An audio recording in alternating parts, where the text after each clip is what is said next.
चल के लड़की को देख तो लो। मेरा दावा है कि लड़का तुम्हें बहुत पसंद आएगा। बाला बहुत अच्छा लड़का है। हाँ हाँ बेटी, हम लोग तुम्हारे दुश्मन तो नहीं है। किसी अच्छे लड़के से ही तुम्हारी शादी करवाएंगे ना। आखिर तू हमारी इकलौती बेटी है। अच्छा ठीक है माँ, अब ज्यादा भावुकतापूर्ण शब्दों का इस्तेमाल ना करो। मैं चलने के लिए तैयार हूँ। चलो फिर, बिना देर के हम सब चलते हैं।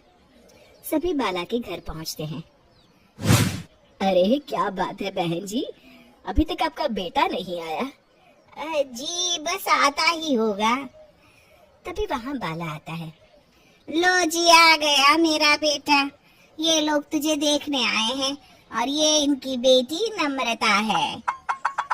बाला के सर पर बिल्कुल बाल नहीं होते। ये देख नम्रता और उसके परिवार वालों की आंखें फटी की फटी रह जाती है। ये तो टकला है। हे भगवान, माँ पिताजी, आप दोनों एक टकले से मेरी शादी करवाने वाले थे। अरे ये तो पूरा उजड़ा चमन है। देखो बेटी, इस तरह किसी का मजाक उड़ाना गलत है। किसी के बारे में इस तरह की बातें नहीं करते। बालों का क्या है, वो तो आते जाते रहते हैं। लड़का टकला है तो क्या हुआ, इंजीनियर है, अच्छा खासा कमाता है। आप चुप रहिए जी। इसकी तरफदारी इसलिए कर रहे हैं क्योंकि आपके भी सर पर बाल नहीं है। मैंने तो आपसे शादी कर ली, मगर मैं अपनी बेटी की शादी एक टकले से बिल्कुल नहीं करवाऊंगी। अरे ये क्या, कब से आप लोगों ने टकला टकला लगा रखा है? और माफ करना, तुम भी कोई हूर की परी नहीं हो। तुम लोग मेरे घर में आकर मेरी ही बेइज्जती कर रहे हो। निकल जाओ यहाँ से। हाँ हाँ तो जा रहे हैं ना, हमें भी यहाँ रुकने का कोई शौक नहीं है। नम्रता और उसके परिवार वाले उठकर वहाँ से जाने लगते हैं। तभी नम्रता का छोटा भाई जाते जाते कहता है, टकला, तेरा बाप टकला। और इस तरह बाला का रिश्ता टूट जाता है। फिर एक दिन सड़क के किनारे एक आदमी घूम घूम कर कंधी बेच रहा होता है।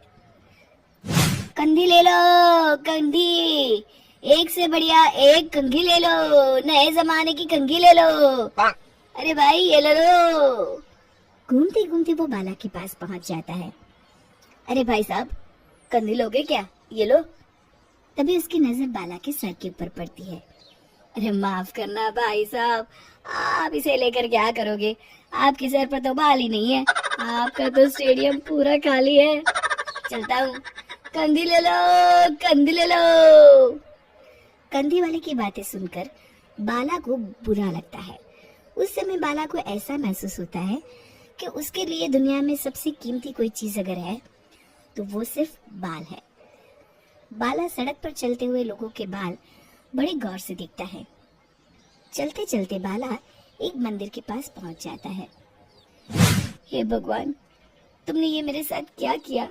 थोड़े से बाल अगर मुझे दे देते तो तुम्हारा क्या चला जाता? सारी दुनिया मेरा मजाक उड़ाती है। अरे भाई, आज पहला इंसान देख रहा हूँ जो मंदिर आकर भगवान से अपने लिए बाल मांग रहा है। बेटा, भगवान ने तुम्हें सब कुछ तो दिया है। अच्छी सेहत है, अच्छी नौकरी है। लगता है तुम्हारी तबीयत ठीक नहीं है। घर जाओ, सब ठीक हो जाएगा। बाला वहां से चला जाता है। घर पहुंचकर बाला खाना खाता है और अपने कमरे में सोने के लिए चला जाता है। फिर सुबह जब बाला सोकर उठता है तो आईने के सामने अपने आप को देखकर हैरान हो जाता है। बाला के सर पर एकदम घने बाल आ जाते हैं।